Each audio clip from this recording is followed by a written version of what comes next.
নবী বললেন, কারুন কোথায় যাচ্ছ? একটু থামো।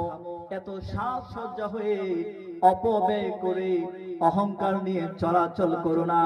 আল্লাহ তাআলা অহংকারী ব্যক্তিকে সহ্য করেন না, পছন্দ করেন না। কারণ বলেন, কিসের আল্লাহ, কিসের কি? আল্লাহ তোমাকে নবুয়ত দিয়েছেন, তোমার নবুয়ত নিয়ে থাকো। আর আল্লাহ আমাকে নবুয়ত দেয় নাই, আমাকে ধন সম্পদের মালিক হয়ে গেছে। ও মুসা, মুসা তোমার নবুয়ত দিয়েছে তো কি হয়েছে? আমার ধন সম্পদের পাওয়ার একটু বেশি।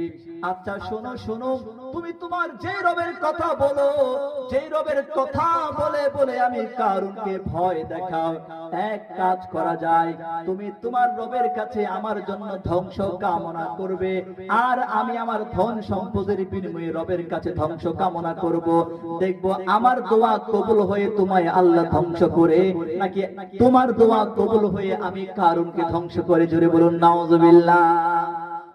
আপনারা বলেন তো, আল্লাহর দরবারে মুসা নবী এবং কারুন এই দুইজন যদি হাত তুলে দোয়া করে, আল্লাহ তাআলা কার দোয়া কবুল করবেন? তো মুসা নবী বললেন, আমি দোয়া করব না, আমার দোয়া খুবই ডেঞ্জারাস, তুমি আগে দোয়া করো, দেখি কি হয়।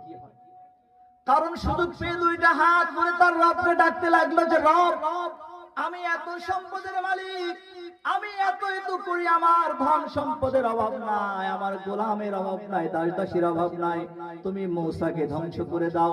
মূসার জন্য আমি সুন্দরভাবে চলাচল করতে পারি না, মূসার জন্য আমার সম্মানটা বজায় রাখতে পারি না, মূসা আমার বিরুদ্ধে মানুষদেরকে লেলিয়ে দিয়েছে, আমি আমার মতো করে চলতে পারি না, তুমি মূসাকে ধ্বংস করে দাও। ধোয়া চলতে থাকে, চলতে থাকে, কিন্তু তার রব ওই দোয়া কোনোভাবে কবুল করেন না। বলে আল্লাহু আকবার। মুসা নবী বললেন, এবার হলো আমার পালা, ও কারণ তুমি প্রিপেয়ার হয়ে যাও, তুমি প্রস্তুত হয়ে যাও।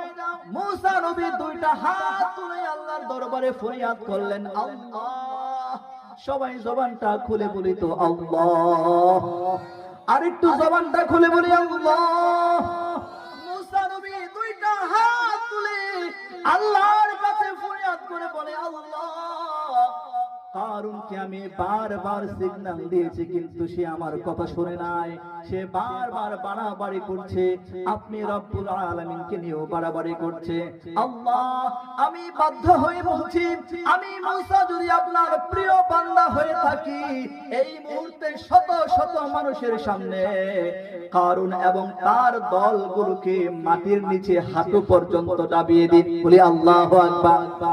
আল্লাহ তাআলা কারুন এবং তার দলকে হাঁটু পর্যন্ত